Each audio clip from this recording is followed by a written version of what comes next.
தேவையில்லாத ஒரே ஒரு செயலால் கடைசியில் பாபாவிடம் தொடர்ந்து பாலியல் தொல்லைக்குள்ளாகிய பணிப்பெண்.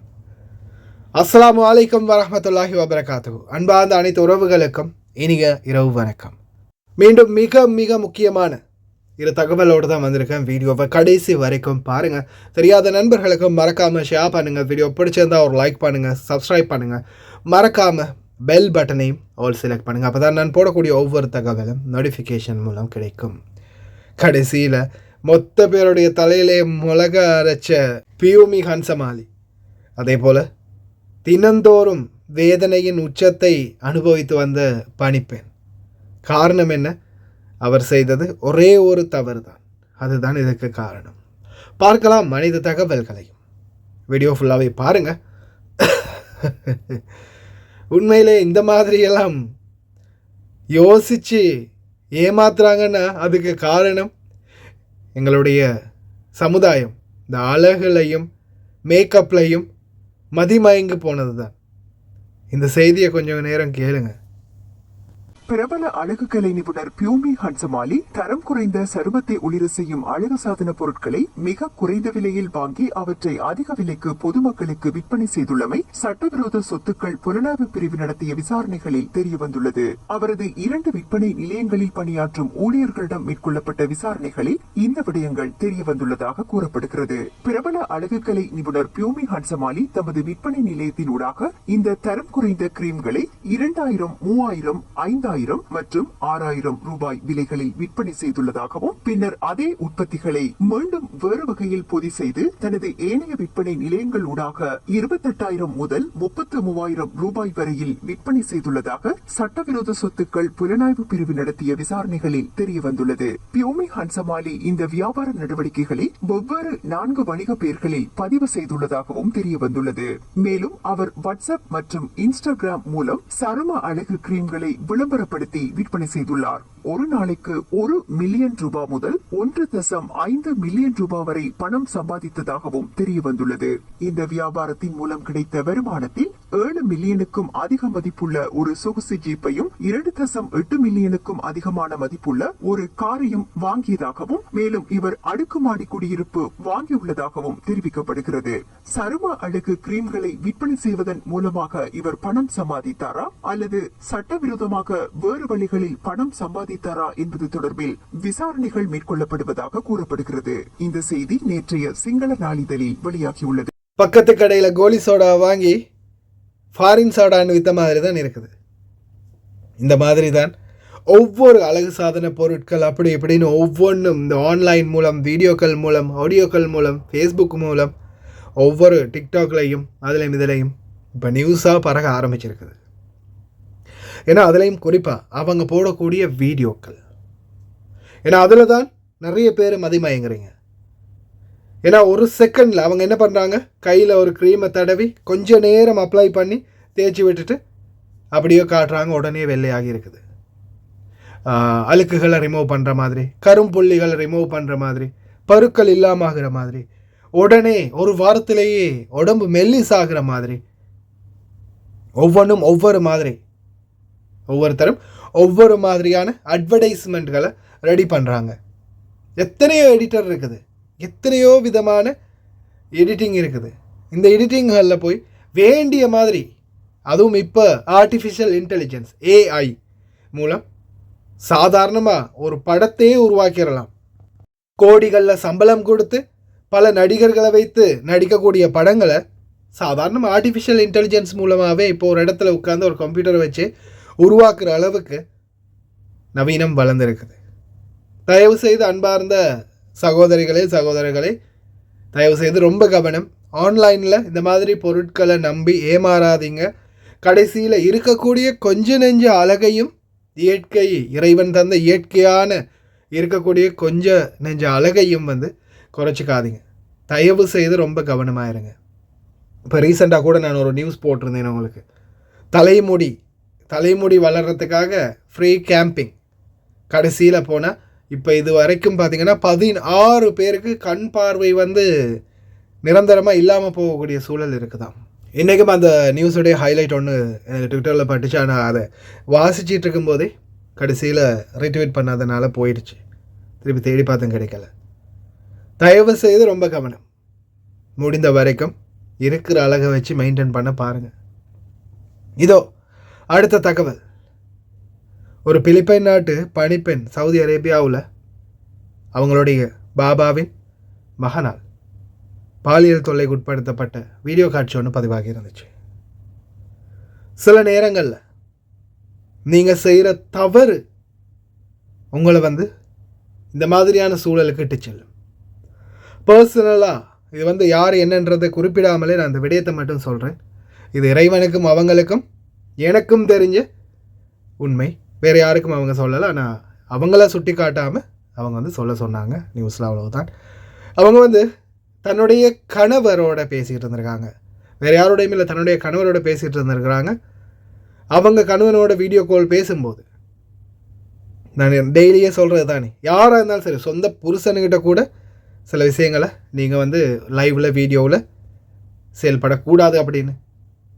இவங்க கணவரோட பேசிகிட்டு இருக்கும்போது ஸ்டோரேஜில், அதுவும் இவங்க பண்ணின தப்பு, அவங்களுடைய ஒரு குடவுன் சொல்லுவாங்க இல்லையா, மக்சன் ஸ்டோரேஜ், அந்த இடத்துல வச்சு கணவனோட வீடியோ கால் பேசிகிட்டு இருந்திருக்காங்க. அந்த நேரத்தில் கணவன் மனைவிக்கிடையே சில கான்வர்சேஷன் போயிருக்குது வீடியோ கால் மூலமாக. ஆனால் அந்த ஸ்டோருக்குள்ளே ரகசியமாக ஒரு கேமரா இருக்கிறது இவங்களுக்கு தெரியாது. கடைசியில் அந்த கேமராவில் இருந்த வீடியோவை ஃபுட்டேஜை அந்த வீட்டு பாபா ரெக்கார்டை எடுத்து இவங்கள்ட்ட போட்டு காட்டி இவங்களை 1 மாதமாக தொடர்ந்து அதை வச்சே பயமுறுத்தி சீரழிச்சிருக்கான். கடைசியாக அதுக்கப்புறமா அந்த கேஸ் நம்மள்கிட்ட வருது. அதுக்கப்புறமா அந்த சகோதரிக்கிட்ட நான் என்னால் முடிந்தது சொன்ன ஒரே ஒரு புத்திமதி, இவனுக்கு உங்களோட இந்த மாதிரி பண்ணுறது பழகி போனதால் திடீர்னு வந்த வரத்துலேயே உங்களோட இந்த மாதிரி தவறாக நடந்து கொள்வான். நீங்கள் என்ன செய்யுங்க, நீங்கள் வார சரியான அந்த டைமை நோட் பண்ணி கேமராவை வீடியோ காலை வீடியோவை ஆன் பண்ணி வச்சுருங்க. இவன் வரும்போது தயவு செய்து நீங்கள் அவனுக்கிட்ட முடிஞ்ச அளவு போராடுங்க, ஒதுங்கி போராடுங்க அப்படின்னு சொல்லி நான் சொன்னேன். அதே மாதிரியே இப்போ இந்த வீடியோ காட்சி, முன்னாடி போன ஒரு வீடியோ காட்சியில் எப்படி இருந்துச்சோ அது மாதிரி அந்த பெண்மணியும் போராடி அவனை தள்ளியெல்லாம் விட்டுருக்குறாங்க. எல்லாமே செஞ்ச பிறகு அவன் கோவமாக போயிருக்கிறான். உடனே அவன் ஃபோனெல்லாம் கொண்டு காட்டிருக்கிறான். எல்லாமே வீடியோ ரெக்கார்டாக இருக்குது. அதுக்கப்புறமா அந்த பெண் அந்த வீடியோவை தன்னுடைய கணவருக்கும் சென்ட் பண்ணியிருக்கிறாங்க. அந்த வீடியோவை பாதுகாப்பாக வைக்க சொல்லி அதுக்கப்புறமா டைரெக்டாக நான் சொன்னேன், உங்களோட மாமா கிட்ட போய் நீங்கள் இந்த விஷயத்தை வீடியோ காட்டி பேசுங்கன்னு.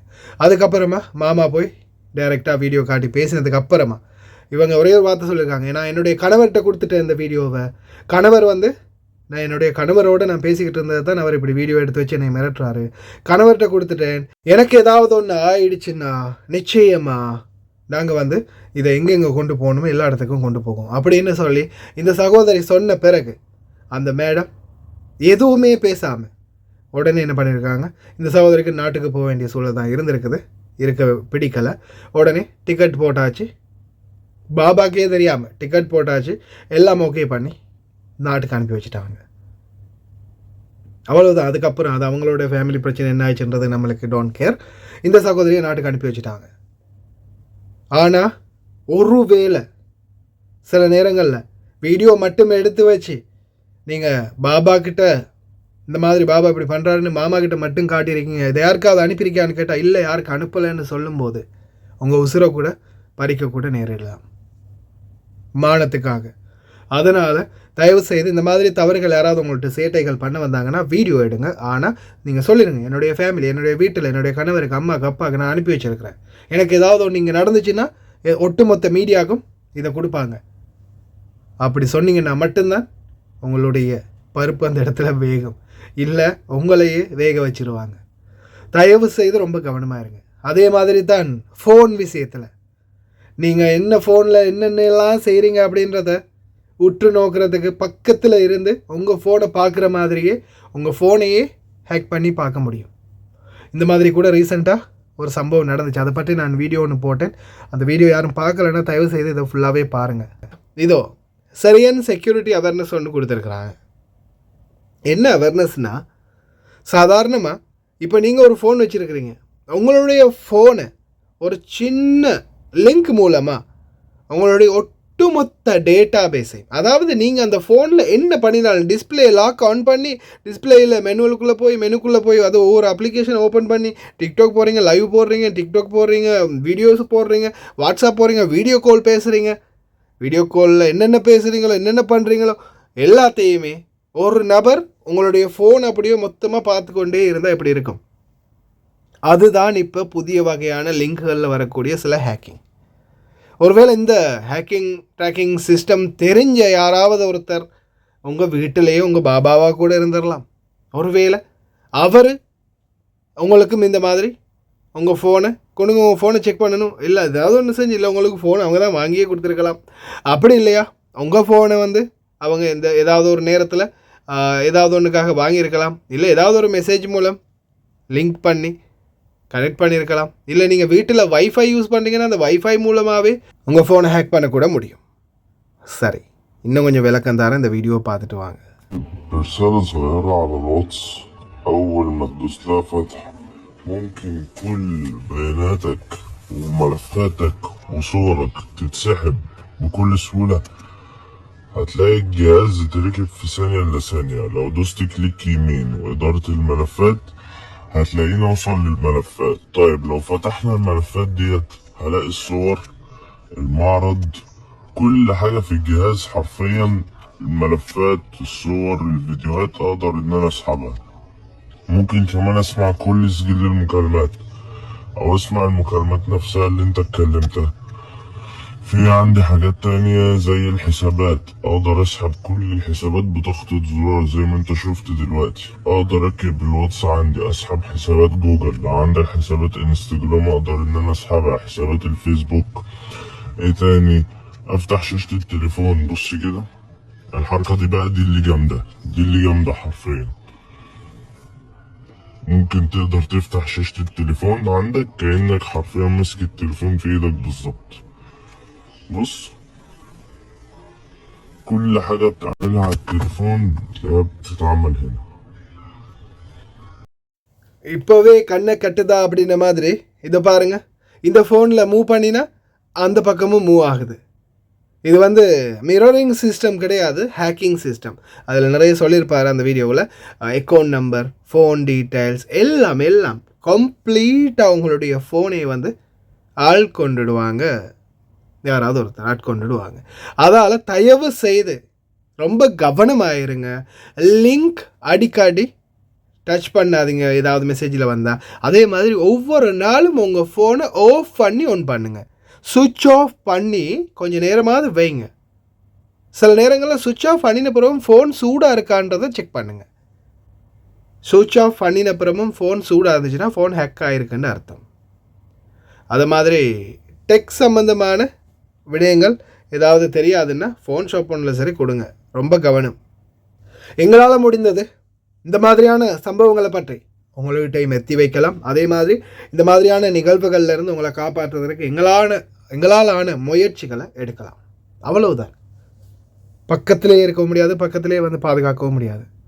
அதே போல் சில நேரங்களில் உங்களுக்கு ஏதாவது ஒரு சந்தர்ப்பத்தில் உங்களை அறியாமலே இவங்க இந்த மாதிரியான சேட்டைகள் பண்ணுறாங்களா இருந்தால், உங்களுக்கு அந்த இடத்துல சொல்லக்கூடிய அளவுக்கு யாருமே இல்லை அப்படின்னா நீங்கள் இந்த ஆதாரத்தோட நேரடியாக தூதரகத்துக்கு அறிவிக்கலாம்.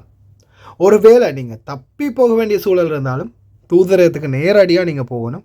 உடனே அடுத்த கட்டம் போலீஸில் அதிகாரிகளோட போய் கம்ப்ளைண்ட் பண்ணணும். பண்ணினா சில நேரங்களில் அதுக்குரிய நஷ்டஈடு கூட எடுக்கலாம். நான் இப்போ இந்த சகோதரிகிட்ட கூட அதைத்தான் சொன்னேன். இந்த வீடியோ வச்சு உங்களுக்கு நஷ்டஈடு வேணுமா, குறைஞ்சது 2000 5000 தினார் வரைக்கும் நஷ்டஈடு எடுக்க முடியும்.